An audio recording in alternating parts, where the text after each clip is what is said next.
Welcome to another edition of the Employee Survival Guide, where you can learn everything your employer does not want you to know about and more. Now, here's attorney Mark Carey. Hey there, this is Mark Carey, and I'm talking about the workplace of tomorrow and the new path that we think that we're on. About 1 million years ago, I remember hearing the Star Wars epic was meant to track the rise and fall of the Roman Empire. It starts as a republic, becomes an empire as its boundaries grow, and power is consolidated, becomes corrupt because power corrupts, and finally it fails. After the chaos, a new government starts, the cycle again as a republic. I have no idea if this is true. In any event, once Leia survived the vacuum of space with her flying power, it no longer mattered. But the new path for the workplace of tomorrow is very different, and we are going to show you how. So let me tell you about the old path first, so you can get your bearings. Once upon a time ago, in a far distant space, a person could expect to work for 1 or 2 companies at most for their entire adult working lives, earn a decent wage, and retire with a pension. Manual laborers were unionized and enjoyed income and job protection from the strength of their ability to bargain collectively. Office workers were not typically union members, but their identities as employees of particular companies were practically encoded at the DNA level. Men, and they were nearly all men, at IBM. They wore dark suits, white dress shirts, rep ties, and wingtip shoes. Men at Procter & Gamble wrote P&G memos. In those days, a man could start off working in the mailroom with a high school diploma. And if he were hardworking, smart, and white, he could make it to the executive suite. Technically, most of the non-union organized men were employees at will. They could leave at any time for any reason, and their employers would terminate their employment at any time, and for no reason. It just didn't happen very much. The sense of community and the shared purpose that eludes modern businesses was alive and well on the old path. Those team-building activities we enjoy at company retreats were unnecessary, because companies fielded baseball teams and bowling teams and engaged in a variety of other activities. Things began to change as union membership decreased in the 50s and 60s. The turbulent economic times of the early 70s through the early 80s, oil embargo, inflation, recession, rinse and repeat, followed by the corporate raiders throughout the 80s, effectively severed the symbiotic relationship between workers and management in America. Raiders would take on a huge debt to take over control of a public company, and then strip assets from the company to pay their debt or otherwise profit. These takeovers invariably involved massive layoffs and reorganizations of the companies. Flat organizational structures became the norm, middle management all but disappeared. Employees became unemployed and worked as consultants. In the 30 years since Black Monday, October 19, 1987, the day the stock market crashed and lost 22.5% of its value, the connection between employer and employee has become more tenuous and opportunistic. Black Monday triggered an economic downturn and both parasitic layoffs. Same thing in the dot-com bust, the Great Recession of 2008, and now the COVID-19 era of 2020. The flip side of knowing your employer doesn't have your back and your employment is at will and it can be terminated at any moment is a lack of loyalty to your employer. In other words, employees do not trust their employers will protect them, even though the employer needs these employees now more than ever just to survive. Ironic, isn't it? I haven't checked recent statistics, but Gen X, Millennials, and Gen Zs are expected to change jobs 10 to 20 times in their adult working lives. What's the new path? And what are we prescribing is going to be the future?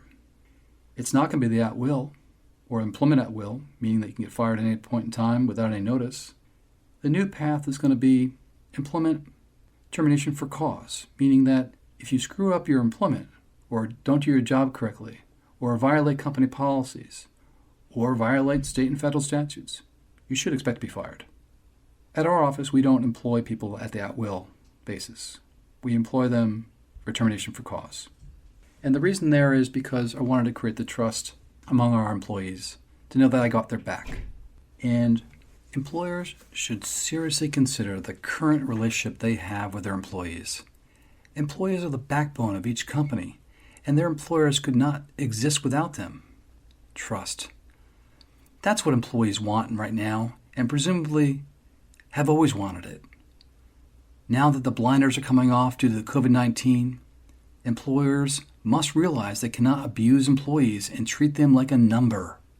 There are currently 40 million plus job terminations during the pandemic and growing. This is not exactly what I would call building trust with your employees.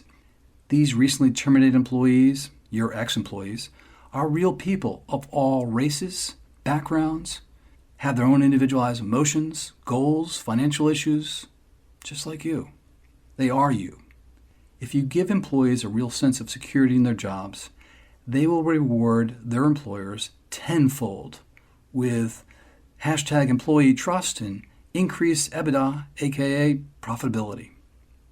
Employers need to show employees they can trust you at all times, even in the worst of times, that you got their backs and you'll carry them through whatever the moment they're going through, whatever the nation's going through. I have a couple of suggestions. First and foremost, provide a termination for cause employment agreement and ignore your management attorney's advice not to do that.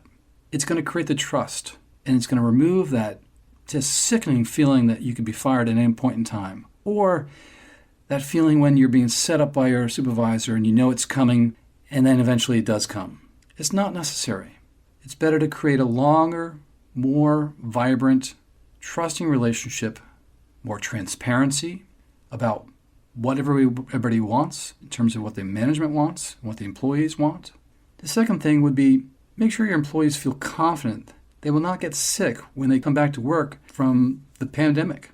Give them everything they need right now and write it off in your PPP and SBA money you just received. Show them that you care about their health, their well-being. Try to create spaces of work that allows for separation until this thing blows over. Third, if employees want to work from home and at the office, just let them. But remind them you do pay rent in an office they should use. And everybody has to be a little bit more patient and realistic these days. Don't mandate that they have to return to the office. Don't mandate that they have to return to an environment that may get them sick.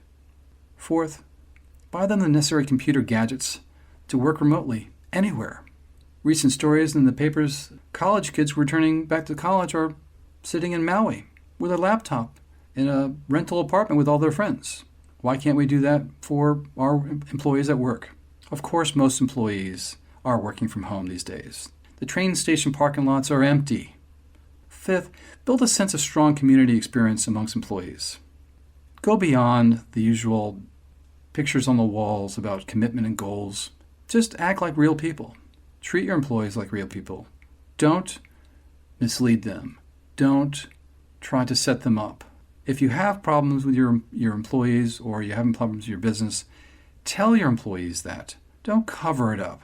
Don't make me, the employment lawyer, try to figure out what you did and why you lied, because I'll find out.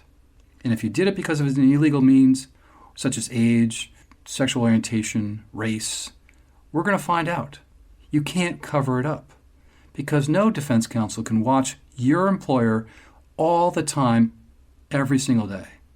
The supervisors are going to make mistakes based upon risk-taking that business people do all the time, and we're there to catch it. 6, immediately fire any employee, manager or not, who exhibits any discriminatory bias against anyone regarding the COVID experience, or any discriminatory basis or bias. This will deter bad actors because we're all in this together. The list of perks employers can provide to develop and ensure employee trust is endless and specific to your company. But you get the main idea. Yes, employees need perks too. Not just executives, employees need perks too, because they are the ones who make this economy run. Thank you and good luck in your endeavors.